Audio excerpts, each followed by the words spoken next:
Hey hello welcome and வணக்கம். இன்னைக்கு நாம சுலபமான முறையில் பன்னீர் 65 தான் செய்ய போகிறோம். இது ரொம்பவே டேஸ்டியாக இருக்கும். கண்டிப்பாக ட்ரை பண்ணி பாருங்க. பன்னீர் 65 செய்கிறதுக்கு முதல்ல பன்னீரை நம்ம கட் பண்ணி எடுத்துக்கிடலாம். இந்த கட் பண்ணுறது பார்த்திங்கன்னா நம்மளுடைய விருப்பம் தான். கொஞ்சம் குட்டி குட்டி பீசஸாக கட் பண்ணுறதா இருந்தாலும் கட் பண்ணலாம். அப்படி இல்லைன்னா கொஞ்சம் பெரிய பீசஸாக கட் பண்ணுறதா இருந்தால் கூட நம்ம கட் பண்ணி எடுத்துக்கிடலாம். நான் இன்னைக்கு எந்த சைஸில் கட் பண்ணியிருக்கேங்கிறத காமிக்கிறேன் பாருங்கள். இதை மாதிரி கட் பண்ணியிருக்கேன். கொஞ்சம் பெரிய பீசஸாக இருக்குது. கொஞ்சம் பெரிய பீசஸாக இருந்தால் கூட அது அவ்வளோ அழகாக சாஃப்டாக நம்மளுக்கு சூப்பராக குக்காய் வந்திருக்கும். இப்போ நான் எல்லாத்தையுமே கட் பண்ணி எடுத்து வச்சுட்டேன். இப்போ இதுக்கு மசாலா நம்ம ரெடி பண்ணிடலாம். அதுக்காக இன்னைக்கு நான் சிக்கன் 65 மசாலா ஒரு 5 ஸ்பூன் அளவுக்கு எடுத்துருக்கிறேன். நீங்கள் வீட்டில் தயார் பண்ணதுனாலும் சரி, கடைகளில் வாங்கினதுனாலும் சரி, எதுனாலும் யூஸ் பண்ணிக்கிடலாம். கடையில் வாங்கினீங்க அப்படின்னா அந்த பின்னாடி கொடுத்துருக்க அந்த இன்ஃபர்மேஷனை படித்து பாருங்கள்.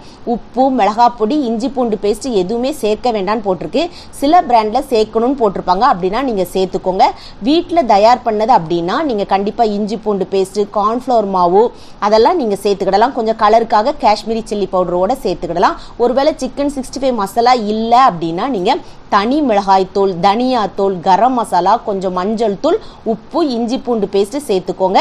பொரிக்கிற சமயத்தில் கார்ன்ஃப்ளவர் மாவு சேர்த்து நீங்கள் பொரித்து எடுத்துக்கிடலாம். இப்போ கொஞ்சம் கொஞ்சமாக தண்ணி சேர்த்து இதை நல்லா கலந்து எடுத்துக்கோங்க. ஒரேடியாக ஊற்றிடாதீங்க. இதனுடைய கன்சிஸ்டன்சி பார்த்தீங்கன்னா ரொம்ப தண்ணியாகவும் ஆயிடக்கூடாது, அதே சமயத்தில் ரொம்ப கெட்டியாக இருக்கிறது மாதிரி வேண்டாம். இந்த அளவுக்கு பதத்தில் பார்த்து கரெக்டாக இதை மிக்ஸ் பண்ணி எடுத்துக்கோங்க. இப்போ இதில் நம்ம கட் பண்ணி வச்சிருக்கிற பன்னீர் பீசஸை சேர்த்துக்கிடலாம்.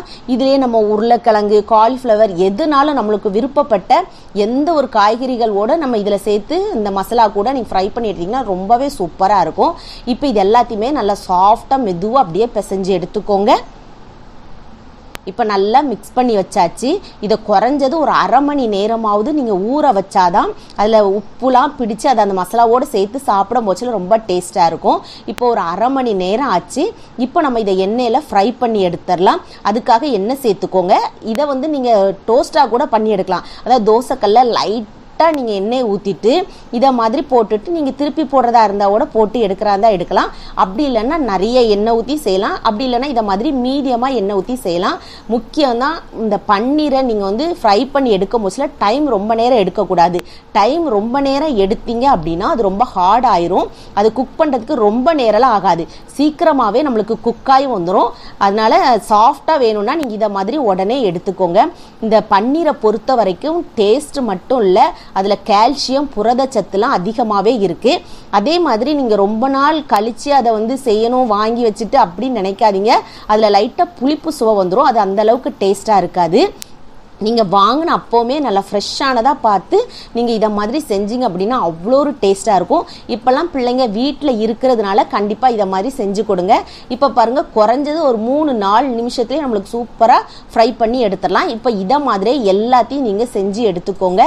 இது சின்ன பிள்ளைகளுக்கு மட்டும் இல்லை, பெரியவங்களுக்குமே ரொம்ப பிடிக்கும். நீங்கள் அதிகமாக நம்மளால் செஞ்சு கொடுக்க முடியலன்னா கூட வாரத்துக்கு ஒரு முறையாவது இதை மாதிரி வாங்கி செஞ்சு கொடுக்கலாம். கண்டிப்பாக அதனால் இதை செஞ்சு பாருங்கள். அப்படி செஞ்சு பார்த்து உங்களுக்கு பிடிச்சிருந்துச்சி அப்படின்னா லைக் பண்ணுங்க, ஷேர் பண்ணுங்க, சப்ஸ்கிரைப் பண்ண கேண்டி ஸ்டோர் தமிழுக்கு மறக்காதீங்க.